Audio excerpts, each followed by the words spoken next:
Good afternoon, students. Functions part 3. We already discussed functions part 1 and functions part 2. Here in functions part 3, we will discuss about following points. What is return statement and how it works? Second point, parameters oblique arguments passed to functions. And third point, assignment which I will provide to you to solve. So let's begin with what is return statement. What is a return statement? A return statement is a statement which is used to return some value from a called function to calling function. मैं थोड़ा सा ये समझाता हूँ आपको हिंदी में कैसे होता है। हमने फंक्शंस के बेसिकली 3 टाइप्स पढ़े हैं। 4 टाइप्स हमने डिस्कस किए यूजर डिफाइंड फंक्शंस के। ऐसे फंक्शंस जिनको आर्गुमेंट पास करते हैं जो वैल्यू रिटर्न करते हैं। सेकंड, ऐसे फंक्शन जिनको आर्गुमेंट पास करते हैं लेकिन वो कोई वैल्यू रिटर्न नहीं करते हैं। ऐसे फंक्शंस जिनको हम कोई आर्गुमेंट पास नहीं करते लेकिन फिर भी वो वैल्यू रिटर्न करते हैं। और फोर्थ टाइप के फंक्शंस वो होते हैं जिनको ना ही तो कोई हम आर्गुमेंट पास करते हैं और ना ही वो कोई वैल्यू रिटर्न करते हैं। ऐसे फंक्शंस जो वैल्यू रिटर्न नहीं करते हैं उन्हें वॉइड फंक्शन कहा जाता है। ऐसे फंक्शंस जो वैल्यू रिटर्न नहीं करते हैं उन्हें वॉइड फंक्शन कहा जाता है और ऐसे फंक्शन जो वैल्यू रिटर्न करते हैं उन्हें नॉन वॉइड फंक्शन कहा जाता है। So if a function return some value then we use return statement. So what is the use of return statement and what is return statement is, let's begin. The return statement in Python specifies what value to be returned back to the calling function. अब ये दो समझने की बात है, एक calling function और एक कॉल्ड फंक्शन।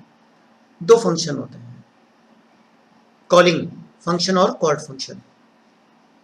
कहने का मतलब ये है कि जो मेन फंक्शन है जहां से हम वैल्यू पास कर रहे हैं और दूसरे फंक्शन के अंदर जा रही है उसे हम कॉलिंग फंक्शन बोल रहे हैं। कॉल्ड फंक्शन वो जिसको कॉल किया गया है। अगर एक प्रोग्राम के अंदर एक ही फंक्शन हमने जो यूजर डिफाइन से DEF से डिफाइन किया है और उसकी एक ही कॉलिंग है तो कॉलिंग फंक्शन वो फंक्शन है जो कॉल कर रहा है और कॉल्ड फंक्शन वो है जो कि जिसको कॉल किया गया है। आगे इसका एग्जांपल आएगा तब हम इसको क्लैरिफाई करेंगे कि यहाँ पर कॉलिंग फंक्शन कौन सा है और कॉल्ड फंक्शन कौन सा है। तो बेसिकली ये रिटर्न स्टेटमेंट क्या करती है? रिटर्न स्टेटमेंट एक ऐसी स्टेटमेंट है जो वैल्यू रिटर्न करती है। कहाँ रिटर्न करती है? To calling function. Calling function में भी कहाँ पर? उसी प्लेस पर जहां से कॉल किया गया है। Clear? Next point, the functions can take input values as parameters, process them and return output to the calling function. Same statement है। जनरली ऐसे फंक्शन जो नॉन वाइड फंक्शंस होते हैं वो एक अच्छे फंक्शन माने जाते हैं। नॉन वाइड फंक्शंस कौन से होते हैं? वो फंक्शंस होते हैं जो कुछ वैल्यू एक्सेप्ट करते हैं, प्रोसेस करते हैं और रिटर्न करते हैं। वो एक अच्छी कैटेगरी के फंक्शंस माने जाते हैं। In Python the return statement can return one और more values at a time. Python में रिटर्न स्टेटमेंट एक या एक से अधिक वैल्यू रिटर्न कर सकती है। इसको भी थोड़ा सा आगे एलोबरेट करेंगे कि एक से ज्यादा वैल्यू रिटर्न कैसे होती है। The return is a keyword in Python. ये बात याद रखने की है कि पाइथन के अंदर जो रिटर्न है वो क्या है? बेसिकली एक कीवर्ड है। ये हमने पहले भी है जो पार्ट 1 के अंदर डिस्कस किया था कि रिटर्न एक कीवर्ड है। If the return statement is without an expression the special value none is return. अगर सपोज ऐसा है कि आपने रिटर्न स्टेटमेंट फंक्शन के अंदर लिखी हुई है लेकिन वहां पर कोई वैल्यू रिटर्न नहीं हो रही है, कहने का मतलब है ब्लैंक रिटर्न स्टेटमेंट है, उस केस में क्या होगा, एक नन वैल्यू रिटर्न होगी, कंट्रोल रिटर्न होगा। क्या वैल्यू रिटर्न होगी, नन। इसका भी एक एग्जांपल दिया गया है, आगे आपको समझ में आ जाएगा ये। The function will return none in case we don't explicitly give a return statement in function। अगर ऐसा है कि हमने फंक्शन के अंदर रिटर्न स्टेटमेंट ही नहीं लगाई है, ऊपर वाले पॉइंट 5th पॉइंट के अंदर तो ये था कि रिटर्न स्टेटमेंट है लेकिन उसके साथ में कोई एक्सप्रेशन नहीं है, तब नन रिटर्न होता है। लेकिन अगर ऐसा है कि आपने कोई रिटर्न स्टेटमेंट ही नहीं लगाई है, फंक्शन बनाया है, उस केस में भी नन रिटर्न होगा। इसका भी एक एग्जांपल हम देखेंगे। तो ये जो 6 पॉइंट रिटर्न स्टेटमेंट के बारे में लिखे हुए हैं, इन सभी पॉइंट्स के हमारे पास में एग्जांपल्स है, हम डिस्कस करते हैं इसको। ये हमारा पहला एग्जांपल है, एग्जांपल 1। देखो इस एग्जांपल के अंदर हमने एक फंक्शन बनाया है, इस एग्जांपल के अंदर हमने एक फंक्शन बनाया, पॉइंटर से इसको थोड़ा सा पॉइंट करते हैं, ये लेजर पॉइंटर, कि यहाँ पर हमने जो क्या बनाया हुआ है, बेसिकली एक फंक्शन बनाया है। फंक्शन का नाम क्या है, मैक्स वैल्यू। मीन्स ये क्या कर रहा है, मैक्सिमम वैल्यू को आइडेंटिफाई कर रहा है। ये फंक्शन कर क्या रहा है, दो वैल्यूज एक्सेप्ट कर रहा है। If condition x greater y return x, else return y। Clear. m equal maximum value ये फंक्शन है। यहाँ ये वाला जो पोर्शन आप देख रहे हैं, ये मेन फंक्शन है। ये इस फंक्शन को हम बोलते हैं कॉलिंग फंक्शन, और जो ये वाला फंक्शन जो कि हमने डिफाइन किया है, इसे बोलते हैं कॉल्ड फंक्शन। ये कॉलिंग फंक्शन है और ये कॉल्ड फंक्शन है। यहां हमने मैक्सिमम वैल्यू फंक्शन को कॉल किया, जिसके अंदर दो वैल्यूज पास की, 25, 85। 25 will go in x and 85 will go in y. It will check x greater y, condition false, it will come to else part, return y.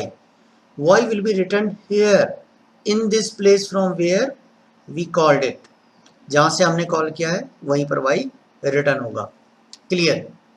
अब वो जो value return होकर के आएगी वो किस में आएगी, m के अंदर, through this assignment operator.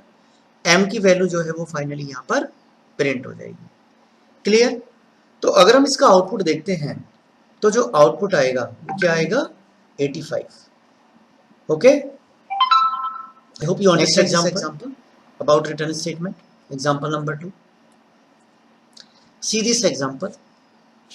Write a program which accepts two values and prints sum of those values using function. Actually वो SOM ही नहीं है, SUM है। ये यहाँ पर ये गलत लिखा हुआ है, SUM, sum of those values। अब देखो यहाँ पर क्या किया गया है, प्रिंट स्टेटमेंट लिखी हुई है डायरेक्टली, और प्रिंट स्टेटमेंट के अंदर हमने फंक्शन को कॉल कर लिया। फंक्शन को किस में कॉल कर लिया, प्रिंट स्टेटमेंट में कॉल कर लिया। प्रिंट स्टेटमेंट में कॉल कर लिया तो फंक्शन वैल्यू रिटर्न कहाँ करेगा, प्रिंट स्टेटमेंट के अंदर, और वो पर्टिकुलर वैल्यू प्रिंट के थ्रू प्रिंट हो जाएगी, डिस्प्ले पर आएगी। क्लियर। तो यहाँ पर सबसे पहले ये वाला पार्ट एग्जीक्यूट होगा, ये वाला पार्ट यहाँ पर सम पर होगा, कंट्रोल सम पर आएगा, 25 x के अंदर जाएगा, 35 y के अंदर जाएगा। रिटर्न स्टेटमेंट को भी एक एक्सप्रेशन दी हुई है x प्लस वाई, ये डायरेक्टली x प्लस वाई को रिटर्न करेगी। रिटर्न करने पर वो पर्टिकुलर वैल्यू यहाँ पर आएगी और यहाँ आकर के उस वैल्यू को प्रिंट किया जाएगा। क्लियर। अगर हम इसका आउटपुट चेक करते हैं तो आउटपुट आएगा sum of value equal 60। I hope you understand this example too. Now see the example number 3.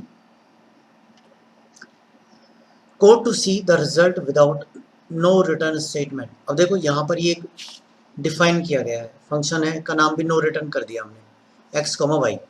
यहाँ पर ये कॉल किया गया है, res वो वेरिएबल है जो रिटर्न वैल्यू को होल्ड करेगा, ये इक्वल साइन है। इसको 4 और 5 पास किया। जब हमने इसको 4 और 5 पास किया है, 4 की वैल्यू x में जाएगी, 5 की वैल्यू 5 में, x प्लस वाई की वैल्यू आएगी c में।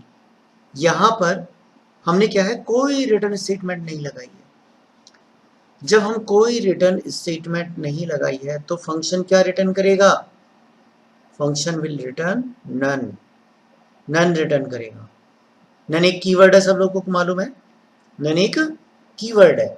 इट विल रिटर्न नन, और वो नन किस में स्टोर होगा? RES के अंदर, रिजल्ट के अंदर, जिसको हम प्रिंट करेंगे। अगर मैं इसका एक एग्जांपल चेक करता हूँ, आउटपुट चेक करता हूँ, तो इसका आउटपुट नन होगा। एक बात सभी याद रखें, सारे प्रोग्राम बना करके टेस्ट करके चेक किए हुए। क्लियर? अब एक और एग्जांपल देखते हैं। Next example, example number 4. Now you see this example.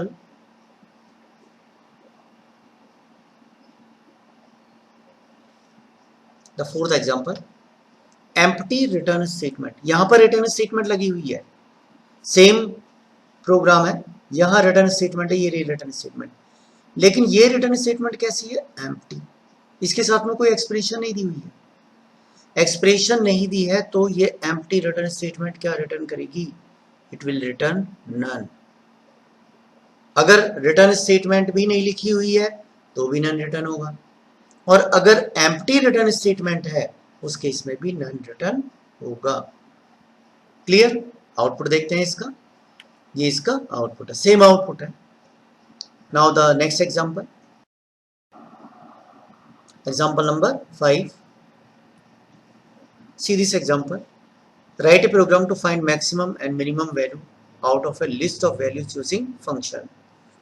Maximum और मिनिमम वैल्यू फाइंड करनी है using function out of list of values. List के बारे में हमने क्लास 11th में पढ़ा हुआ है। ये हमारे पास में एक लिस्ट है, इसको हमने इनिशियलाइज किया और मैक्स मिन करके जो फंक्शन बनाया उसको लिस्ट को हमने पास कर दिया। ये पर्टिकुलर लिस्ट किस में जाएगी? एल के अंदर। मैक्स आपको ये बता देते हैं, मैक्स और मिन दोनों इनबिल्ट फंक्शंस है। These two are inbuilt functions. इन फंक्शंस को यूज में लेने के लिए हमें अलग से कोई मॉड्यूल या कोई लाइब्रेरी को इंपोर्ट करने की जरूरत नहीं होती है।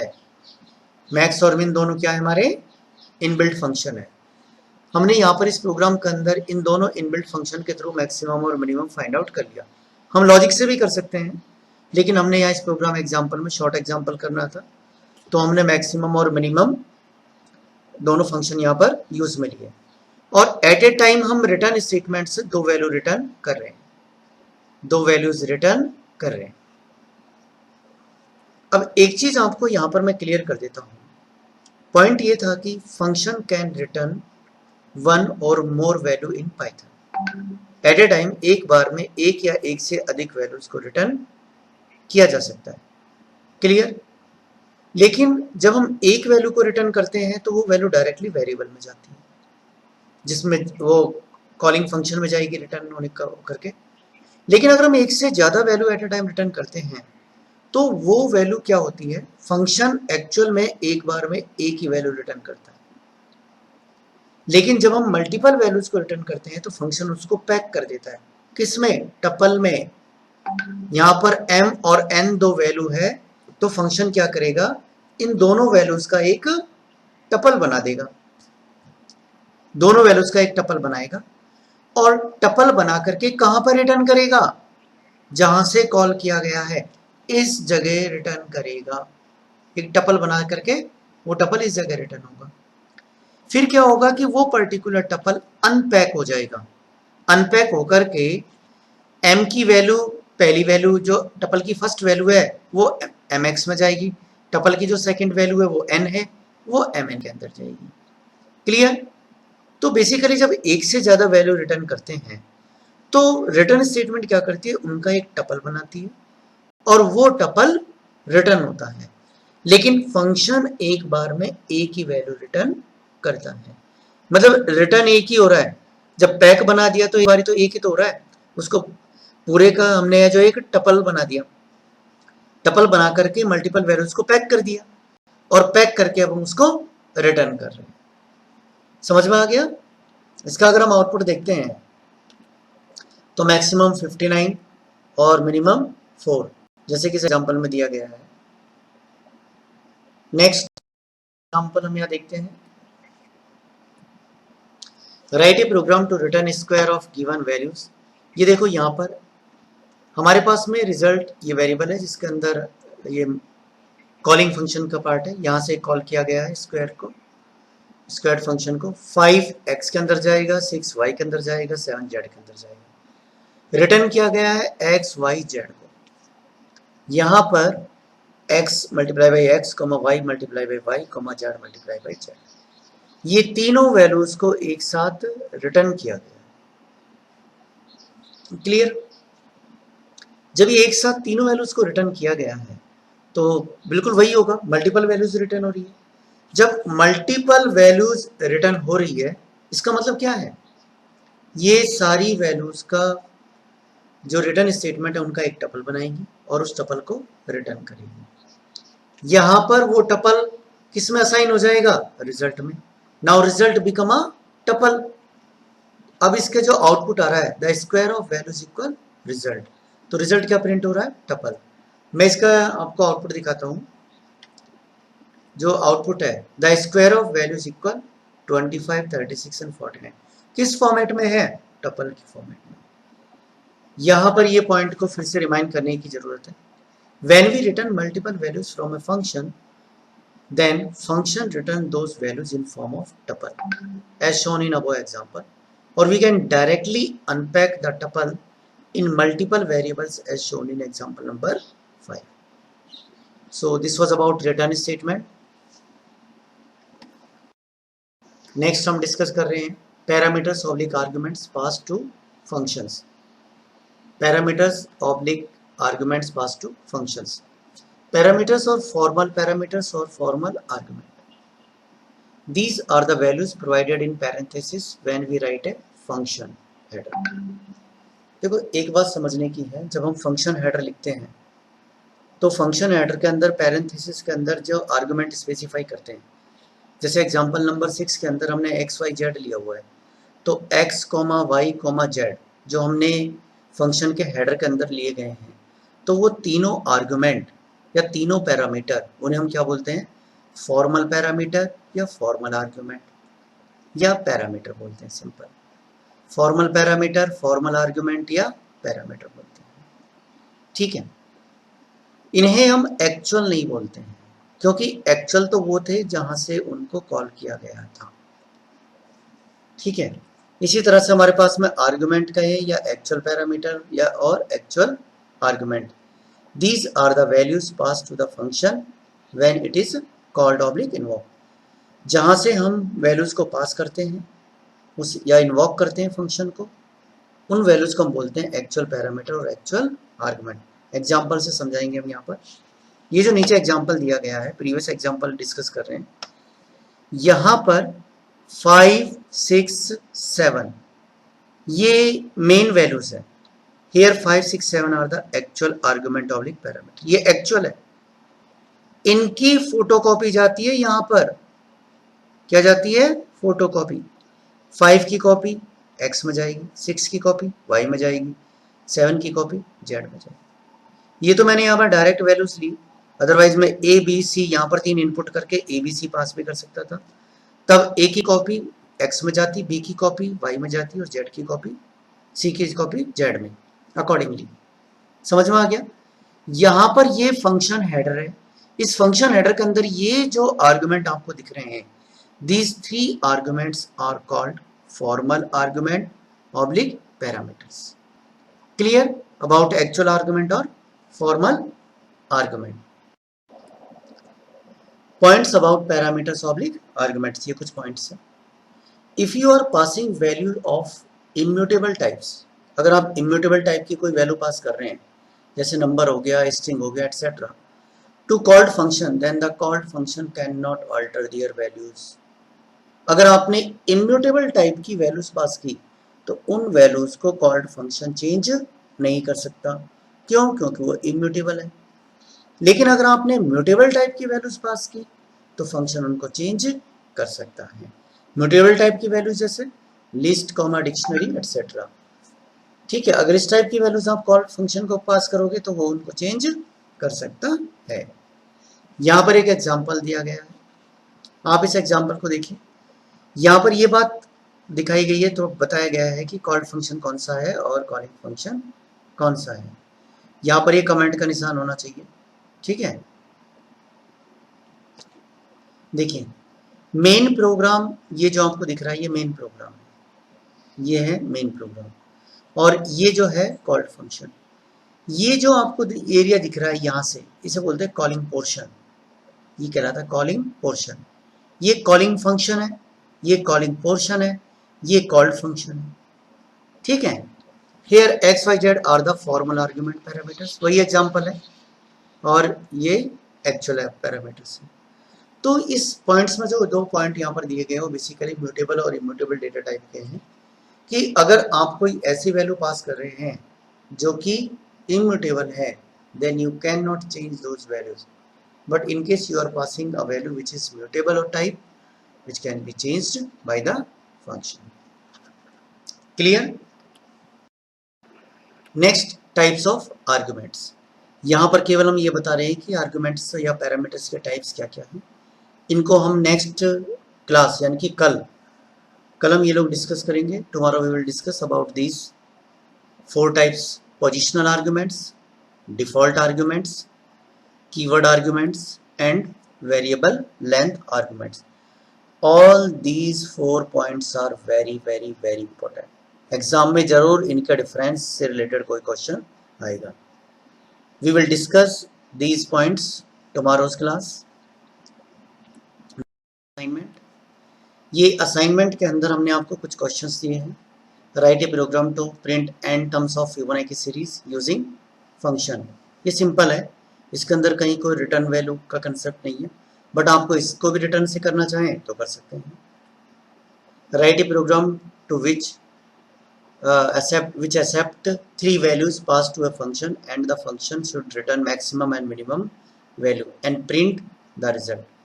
ये वाला एग्जांपल भी हम कर चुके हैं। Write a program to check whether the given number is a palindrome number or not using function, ये हमें करना है। function with return statement, remember. Write a program to calculate factorial of a given number using function. Void function means type of function which do not return value from the function, और same programme को हमें करना है non void function से, means ऐसा function जो value return करता है। तो वॉइड फंक्शन कौन से होते हैं? वॉइड फंक्शन वो फंक्शन होते हैं जो कोई वैल्यू रिटर्न नहीं करते हैं। नॉन वॉइड फंक्शन वो होते हैं जो वैल्यू रिटर्न करते हैं। Okay, so thank you. Tomorrow we will discuss function part 4. Once again, thank you.